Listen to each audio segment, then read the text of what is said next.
ఉంటది ముఖ్యమంత్రి ఏ జిల్లాడు ఏ ఊరోడు పక్కూరోళ్ళకి మాకేమైనా సోపతి ఉందా, మాకేమైనా పని అవుతుందా, పైన అవుతుందా అని మేము మా సొంటోళ్ళు అంతా అనుకుంటారు. ఏమైనా పైలట్ చేస్తుంది కాదు. కానీ ముఖ్యమంత్రి దాకా పోవాలంటే పక్కూరోళ్ళు మీరే వచ్చి ఇక్కడ కూర్చొని మీకే గతి లేదు, ముఖ్యమంత్రి దామాకుందా లేదా నాకైతే అర్థమవుతలేదు. చూడండి, సొంత వాళ్ళ కళ్ళలో వాళ్ళు ఏలు పెట్టి పొడుచుకుంటాడా? ఈ ముఖ్యమంత్రి మిమ్మల్ని ఈ దాకా తీసుకొచ్చినట్టే ఆయన కళ్ళలో ఆయన ఏలు పెట్టి పొడుచుకుంటున్నట్టే ముచ్చటే తెలియదు. లగచర్ల ముచ్చట చెప్పిరుగా ఇప్పటిదాకా. లగచర్ల గట్టిగా లడాయి చేస్తే రాజ్యం లాగు గడిచిందా లేదా? గడిచిందా? ఎర్రవల్లి కూడా కన్నీళ్లు పెట్టకండి, కన్నీళ్ళ చేయండి. ఈ పాలకులను అవసరమైతే కూల్చేదాకా మీ ఉద్యమాలు ఉండాలి.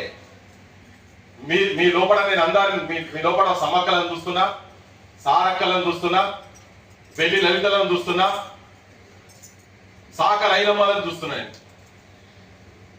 మీరు గట్టిగా ఉంటే ఈ కేసులు ఒకరిద్దరు మా భక్తాలు చెప్తుంటే మీరు వెనక ముందు ఏం కాకండి, కేసులు అయ్యేది ఏముండయి, అట్లేముండదు. కానీ ఒకటేంటంటే మీరు గట్టిగా ఊర్లో మీరు గట్టిగా ఆడు ఉండరు. మేము దేశం మొత్తం చెప్పుకుంటే మేము దిగేటోళ్ళం, మేము అందరం ఇక్కడ ఉన్నాం. ఇక్కడ ఉన్న వాళ్ళందరూ సామాన్య కాదు.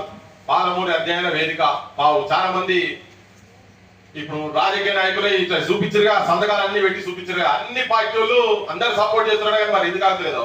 ఆ దిండి ప్రాజెక్ట్ ఏదో మనకు గండం అయిపోయింది. అది నెత్తి మీద ఒక గుదిబండ అయిపోయింది, గండం అయిపోయింది ఇది ప్రాజెక్టు.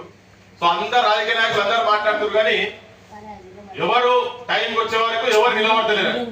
కానీ పావు అని పెట్టింది మా సార్. పావు అంటే ఎవరికి పావు కాదు, ఎవరి చేతులు ఉండే పావు కాదు. రాజకీయ నాయకులు లెక్క ఈ జనం తరపు ఉండేదని ఎవరికి పావు కాదు. పాలమూల పేద వేదిక సార్ మీద ఉన్న గౌరవంతో నేను వరంగల్కి వెళ్ళి పొద్దుగాల ఫోన్ చేసి ఎక్కువ అనుకున్నా. మా ఊరు ఒకటే ఫోన్ చేసిరు, మీ ఊరికి రా వచ్చేది ఉండే. కానీ మీరు ఇంత దూరం వచ్చినా కానీ నేను ఇంటికి రాకపోతే గలీజ్ ఉంటుంది అనుకొని ఈ దానికి వచ్చిన. అన్ని పోరాటాలతోటే సాధ్యమవుతాయి. రాజకీయ నాయకులు లంగలు, దొంగలు, లఫంగులు కొన్ని పదాలు మనద్దు కానీ అనాల్సిన పరిస్థితి వస్తున్నాయి. ఎందుకంటే బాధ అయిపోయింది. మా అమ్మలు ఇక్కడ కూర్చున్నారు కదా. మొట్టమొదలు మలిదశ ఉద్యమంలో అమరుడైనటువంటి ప్రవీణ్ నాయక్ తల్లి ప్రవీణ్ నాయక్ చచ్చిపోయిన తర్వాత మరి ఇటువంటి సభలు తెలంగాణ వచ్చిన తర్వాత జరగాయేమో అని చెప్పని అనుకున్నా. కానీ ఇంకా డ్రెస్సులు వేసుకొని వచ్చి ఇక్కడ కూర్చుంటే బాధతో చెప్తున్నారు. ఈ మీ బతుకులు ఇంత మాట్లాడుకుంటా మా అమ్మ అన్నది చెత్తకుండి కాడ ఉండాలన్నాడు. చెత్తకుండి కాడ ఉండు కాదు, చెత్తకుండి కాడ కుక్క లెక్క అవుతారు మీ బతుకులు. ఉన్నట్టు చెప్తున్నారు. మీరు అవును చేస్తే బతకపోయిన పరిస్థితి ఎట్లుంటుందో మీకు ఎరిగే కదా. చెత్తకుండి కాడ కుక్కలు అవుతారు. మీరు మంచోళ్ళు, మీరు అందరూ ఏంటంటే ఎన్నికలు బహిష్కరించారు. పోనీ అది